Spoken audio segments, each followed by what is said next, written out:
Tonight's tale is something truly special, a bedtime story woven from wonder, stitched with imagination, and tugged together by something as simple as a sock. But not just any sock.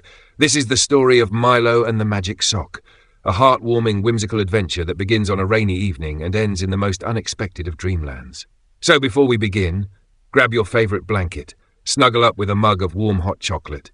Make sure your toes are toasty, your lights are low, and let's drift into a story that starts with a little white paw, a curious heart, and the tiniest shimmer of magic in the air. Let's begin. It was the kind of evening where the rain tapped gently at the window panes and the whole world felt wrapped in a giant sleepy sigh. In Nanny Pat's cosy little cottage, the fire crackled in the hearth, and the smell of oatcakes drifted through the hallway like a warm hug. Upstairs, 10-year-old Carrie was getting ready for bed, but not in any ordinary way.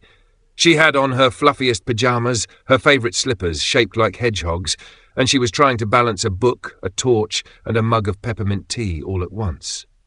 Milo, her black Springador, 18 months old, tail like a windscreen wiper with one white front paw that made him look like he was always wearing a sock, followed her every move. He wasn't tired. Not really. But when Carrie was still, he was still. When she was quiet, he curled up close.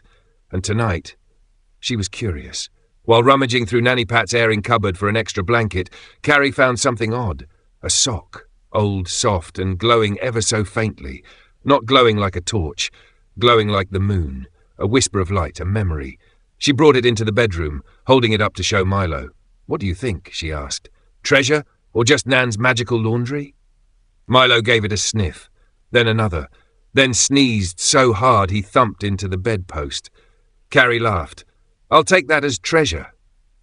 She didn't know why she kept it with her, but she did. She tucked it beneath her pillow and climbed under the covers. Milo curled up beside her, his one white paw resting just over the edge of the blanket. That's when everything began to shimmer. The air changed.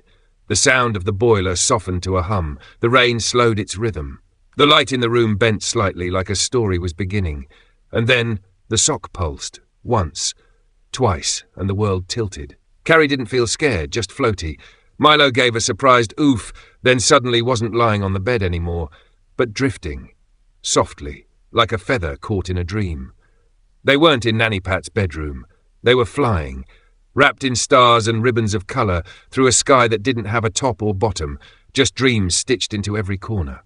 They drifted gently into a world made of forgotten things, a place where every missing sock, every dropped button, every lonely mitten had found a second life. Milo wagged his tail and landed with a gentle thump onto a cushiony cloud shaped like a laundry basket. Carrie floated down beside him.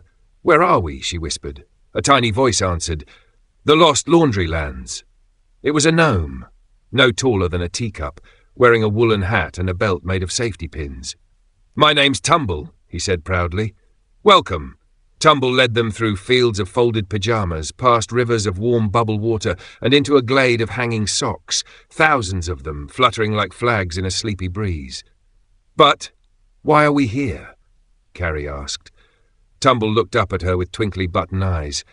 "Because a very special sock brought you, and that only happens when something needs to be remembered." They were given a mission, to find a sock that had turned invisible from loneliness. It had been left behind years ago and had given up waiting. Carrie and Milo set off on their adventure, padding through jumper meadows and sliding down silk pillowcases. They passed glove gardens, scarf swings, and a teapot tree where Earl Grey blossoms grew. At last they found the sock, barely visible, hiding under a lint-leaf blanket. Carrie knelt. "You're not forgotten," she whispered. "You're just waiting." The sock shimmered into view, trembling with joy. Magic rippled through the air. Milo did a proud circle, and the special sock, the one from under the pillow, tugged them gently again. It was time to go home. They floated back through the dream skies, past glowing coat hangers and starlit wool clouds until they landed softly back on the bed. Carrie opened her eyes. The room was still. The fire crackled downstairs. Milo lay beside her, tail thumping softly, one white paw touching the now ordinary sock. But they both knew. It wasn't ordinary at all. It was a doorway, a memory, a little piece of magic wrapped in wool and wonder, and perhaps the start of another adventure. Thank you for joining us tonight. From Carrie, Milo, Nanny Pat, and all of us here at Book at Bed, we wish you the warmest of dreams. Sleep tight, stay curious, and may your heart always find the magic, even in the smallest things. Good night.